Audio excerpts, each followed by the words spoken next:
Hello दोस्तों, आज हम देखेंगे कक्षा 10 विज्ञान का पाठ संख्या 3 धातु एवं अधातु। तो इससे पहले कि हम आगे बढ़ें, आप वीडियो को लाइक कर दीजिए, हमारे चैनल को सब्सक्राइब कर लीजिए जिससे कि आपको आने वाली वीडियो की नोटिफिकेशन मिलती रहे। तो इसमें है सबसे पहले धातु के भौतिक गुणधर्म, तो इसको देख लेते हैं। तो पहला धातु का भौतिक गुणधर्म है हमारा कि धातु की सतह चमकदार होती है। अब हम इसी के उदाहरण के लिए ले लेते हैं Fe यानी लोहा। अब लोहा है, उसकी चमक होती है। अब उस चमक को हम क्या कहते हैं? धातु के इस गुण को धात्विक चमक कहते हैं। अब यानी बहुत सारी धातुएं, लोहा, सोना, चांदी, अनेक धातुएं होती है, उनकी चमक होती है, तो उसको हम क्या कहते हैं? धात्विक चमक कहते हैं।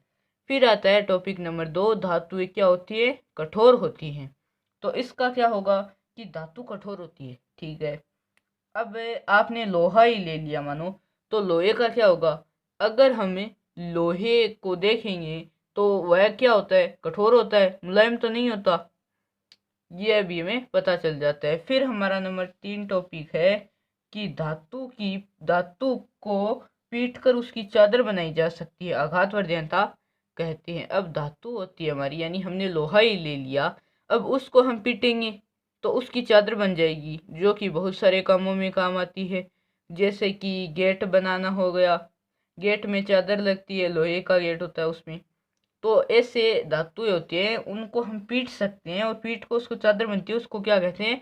आघातवर्धनता कहते हैं। अब सबसे अधिक आघातवर्धनता धातु कौन सी है? आघातवर्धक धातु कौन सी है? सोना व चांदी होती है, वो क्या होती है? सबसे अधिक आघातवर्धनता धातु होती है। ठीक है, अब हमने टॉपिक नंबर 4 देख लेते हैं। तो इसका चौथा टॉपिक है धातु को पतले तार के रूप में खींचने की प्रक्रिया को तन्यता कहा जाता है।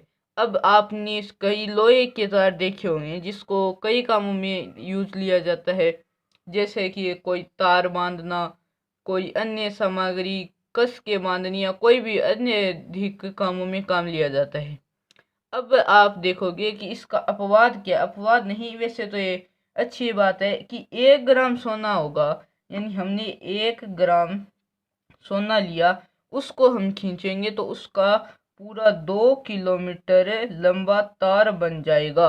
यानी इसको हमें खींच कर उतना बताएंगे तो वो जो तार होगा उसकी लंबाई कितनी होगी? 2 किलोमीटर उसकी लंबाई होगी। ठीक है, अब हम इसका 5वां टॉपिक देख लेते हैं। तो इसका 5वां टॉपिक है धातु होती है वो ऊष्मा की सुचालक होती है।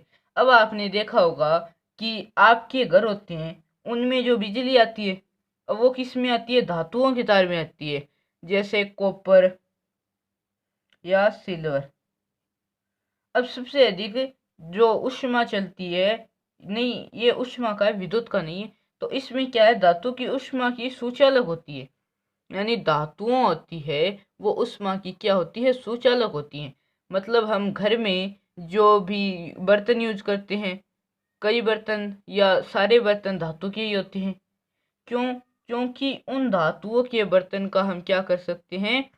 उन धातुओं के बर्तनों को हमें जो होती है ऊष्मा होती है, अगर हम उसमें ऊष्मा देंगे तो ऊष्मा देने पर वह उसका क्या होगा? ऊष्मा देने पर वह गर्म हो जाती है। ठीक है, तो अब सिल्वर और कॉपर होती है, उसका जो धातु होती है सिल्वर व कॉपर, अब इनका जो बर्तन होगा वो जल्दी से ऊष्मा से विक्रिया कर लेगा। अब ये दो अपवाद हैं इसके, लेड व मरकरी क्या होती है? ऊष्मा की सबसे अच्छी चालक नहीं, कुचालक होती हैं, यानी इसमें ऊष्मा प्रवाहित नहीं कर सकती, ये इसकी कुचालक होती है। फिर टॉपिक नंबर 6 है हमारा धातुएं विद्युत की सुचालक होती हैं। अब आपने किसी धातु को देखा होगा, उसमें विद्युत का चालन किया जाता है। अब आपके घर में जो तार आते हैं वो धातुओं के ही आते हैं। अब सबसे अधिक धातु तो चांदी में ही प्रवाहित करती होगी, क्योंकि चांदी में ही वह प्रवाहित कर सकती है। तो धातु होती है वो विद्युत की सुचालक होती है। अब इस हिसाब से अब क्योंकि जो प्लास्टिक होगा उसमें तो विद्युत प्रवाहित नहीं कर सकती, लेकिन लोहा है उसमें विद्युत प्रवाहित कर सकता है। ठीक है, फिर आता है टॉपिक नंबर 7। धातुएं क्या होती है? कठोर वस्तु धातु होती है। अब आप देखोगे कि आप कोई ठोस सतह ले ले, तो एक दीवार मान लो। अब इससे आप लोहे को लेकर ऐसे टकराओगे इसको, लोहे को, तो क्या होगी? एक आवाज उत्पन्न होगी। उस आवाज को हम क्या कहते हैं? ध्वनिक। अब आप एक बात का ध्यान रखना कि ये ध्वनिक या सोनोरस किसे कहते हैं? जब कोई धातु होती है उसकी जो आवाज उत्पन्न होती है उससे, तो हमें कोई कठोर वस्तु से हम टकराते हैं तो जो आवाज उत्पन्न होती है उससे तो हम ध्वनिक कहते हैं। लेकिन जो धात्विक होता है, धात्विक, अब ये क्या होता है? ये होता है कि धातु की सतह चमकदार होती है। धातु के इस गुण को ही हमें धात्विक चमक कहते हैं। लेकिन अगर आप इसमें ध्वनिक वाला कराओगे तो आपका गलत हो सकता है, तो इस बात का आप खास ध्यान रखना। फिर हमारा टॉपिक नंबर 8 है कि धातुओं का गलनांक अधिक होता है। धातु होती है उसका गलनांक अधिक होता है। लेकिन अब आप देखोगे गलनांक क्या होता है? गलनांक क्या होता है? तो गलनांक वह चीज होती है जब कोई वस्तु अपनी गलित अवस्था में परिवर्तित होने की अवस्था में आती है, तो उसका जो टेम्परेचर या तापमान होता है, उसी जो जितना तापमान या टेम्परेचर है वही उसका गलनांक होता है। और क्वथनांक होता है, वो होता है कि उस वस्तु को कितने टेम्परेचर तक फ्रीज किया जा सकता है या जमाया जा सकता है। ठीक है, तो अब क्या होता है कि ये गलनांक तो इसका अधिक होता है, यानी धातुओं को अगर हम गलाएंगे तो उसका जो गलनांक होगा वो बहुत अधिक होता है। यानी अगर आप लोहे को जलाओगे तो उसका भी कोई 1500 से गलनांक ऊपर होता है। तो यानी गलनांक इनका बहुत अधिक होता है। तो परंतु लेकिन गीलियम व सीजियम, गैलियम होता है और सीजियम होता है, अगर आप उनको ऐसे अपनी हथेली पर रखोगे तो हथेली पर रखते ही, अगर आपने यहाँ पर रखा तो रखते ही वह क्या होगा कि वे पिघलने लगेगी, यानी वह ठोस अवस्था में होगी तो वो द्रव अवस्था में परिवर्तित होने लगेगी। ठीक है, फिर हम देख लेते हैं इनके कुछ अपवाद, यानी बीच में हमने कई अपवाद तो देख लिए थे, अब थोड़े और अपवाद देख लेते हैं। कि धातुएं होती हैं, अब आपने देखा होगा कि सारी धातु कमरे के ताप पर ठोस होती हैं, किसको छोड़कर? मरकरी को। मरकरी ऐसी धातु है, अगर आप मरकरी को देखोगे तो वह कमरे के ताप पर द्रव पाई जाती है। लेकिन सारी धातुएं, अगर आप लोहे को कमरे के ताप में रखोगे तो वह ठोस ही होगा, न कि द्रव। लेकिन मरकरी होती है वो कमरे के ताप पर भी द्रव होती है। ठीक है, फिर हमारा टॉपिक नंबर 2 है धातु कठोर होती है। अब आपने देखा टॉपिक नंबर 2 में कि धातुएं कठोर होती है, लेकिन इसका भी एक नहीं 3 अपवाद है। अब सबसे अधिक क्रियाशील धातु पोटेशियम, पोटेशियम, पोटेशियम, सोडियम और लिथियम, जो कि 2 नंबर पर आता है लिथियम। ये तीनों 2 नंबर पर नहीं आता है लिथियम। लिथियम होता है, पोटेशियम, सोडियम और लिथियम, ये इतनी सॉफ्ट या मुलायम होती है कि अगर आप चाकू लोगे ना, चाकू को इससे काटने के लिए लोगे, तो अगर आप चाकू को इनके ऊपर से काटोगे तो बहुत ही आसानी से इनको चाकू से भी काटा जा सकता है। यानी ये मुलायम बहुत होती है, ये इतनी कठोर नहीं होती। लेकिन धातुएं सारी कठोर होती हैं। अब हमने देख लिए धातु के भौतिक गुणधर्म। अब आप देखोगे कि हमने अधातु के भौतिक गुणधर्म नहीं देखे हैं, तो वो हम बाद में देखेंगे, पर अधातु के भौतिक गुणधर्म अब अभी देख लेते हैं, इस हिसाब से चलेंगे। अब धातु के भौतिक गुणधर्म है, यहाँ पर हम अधातु कर देते हैं, यानी अधातु के भौतिक गुणधर्म, इसका सारा उल्टा होगा। धातु की सतह चमकदार होती है, अधातु चमक रहित होती है। ठीक है, धातु कठोर होती है, अधातु कठोर नहीं होती है। धातु को पीटकर उसकी चादर बनाई जा सकती है, अधातुओं को पीटकर उसकी चादरें नहीं बनाई जा सकती। ठीक है, क्यों? क्योंकि वे भंगुर होती हैं। यानी अगर हम उसे हथौड़े से भी पीटेंगे तो क्या होगा कि वो एकदम ऐसे टुकड़ों में बिखर जाएंगी, ठीक है। फिर हमारा टॉपिक नंबर 4 है धातु ऊष्मा की। धातु होती है वो पतले तार के रूप में खींचने प्रक्रिया को तन्यता कहा जाता है। अधातुओं को पतले तार के रूप में नहीं खींचा जा सकता। ठीक है, लेकिन इसका भी एक अपवाद हो सकता है कि जो प्लास्टिक होता है वह अधातु होता है, लेकिन उसकी जो डोर बनती है प्लास्टिक की वो वो होती है, उसको तन्य किया जा सकता है, तो ये अपवाद हो सकता है।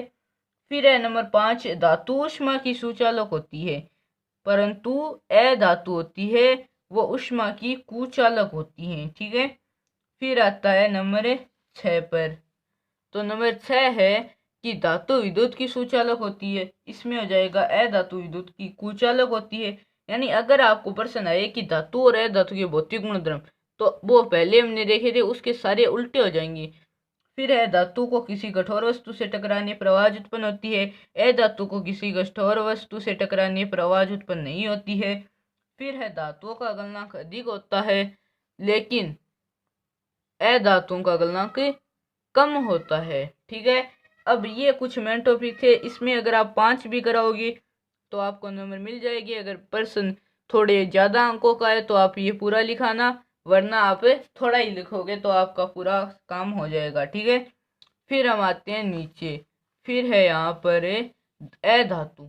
अब इसमें भी हम थोड़े से अधातु के हैं, क्या देखेंगे इसमें हम देख लेते हैं कि अधातु के भी थोड़ी से अपवाद देख लेते हैं। तो पहला अपवाद क्या है कि अधातु है आयोडीन। आयोडीन क्या है? अधातु, लेकिन अधातु होते हुए भी चमकीला होता है। हमने देखा कि अधातु चमक रहित होती है, लेकिन आयोडीन अधातु होते हुए भी चमकीला होता है। ठीक है। फिर है नंबर 2, कार्बन ऐसी अधातु है जो विभिन्न रूपों में विद्यमान होता है। ठीक है। अब कार्बन होता है, उसके कई रूप होते हैं, उन रूप में जो बहुत सारे रूपों में कार्बन है वो विद्यमान होता है, यानी होता है, उन सभी रूपों को क्या कहते हैं? हमें अपरूप कहते हैं। ठीक है। हीरा और ग्रेफाइट दोनों क्या है? कार्बन के अपरूप हैं। अब आप देखोगे ग्रेफाइट है, ये क्या होता है? ग्रेफाइट एक विद्युत का सुचालक होता है। वहीं पर जो आप देखोगे हीरा है वो सबसे ठोस प्राकृतिक पदार्थ है। यानी ठोस कठोर तो कौन होता है? धातु सबसे अधिक कठोर होती है, लेकिन हीरा है वो अधातु होते हुए भी सबसे ठोस प्राकृतिक पदार्थ है। ठीक है। फिर हम इसमें ग्रेफाइट देखा, ग्रेफाइट विद्युत का क्या होता है? सुचालक होता है, लेकिन अधातु तो विद्युत की कुचालक होती है। अब आपको थोड़ा सा इसमें भी कंफ्यूजन हो रहा होगा कि कुचालक या सुचालक क्या होता है। तो कुचालक तो वह होता है कि जिसमें विद्युत या ऊष्मा प्रवाहित न कर सके या आगे न जा सके, तो उसको तो हम कहते हैं कुचालक। और सुचालक क्या होता है कि जिसमें ऊष्मा व विद्युत प्रवाहित करती है, सुचालक कहलाता है आपके पाठ के अनुसार। फिर हम इसमें देख लेते हैं कि ये तो सारे धातु में होने चाहिए थे, क्योंकि ठोस सबसे ठोस तो धातु ही होती है, परंतु ये अधातु है क्योंकि इनको सभी गुणधर्मों के आधार पर रखा गया है, तो वो सही ही है। अगर आपको वीडियो अच्छा लगे तो लाइक करना, हमारे चैनल को सब्सक्राइब करना। Thank you so much for watching.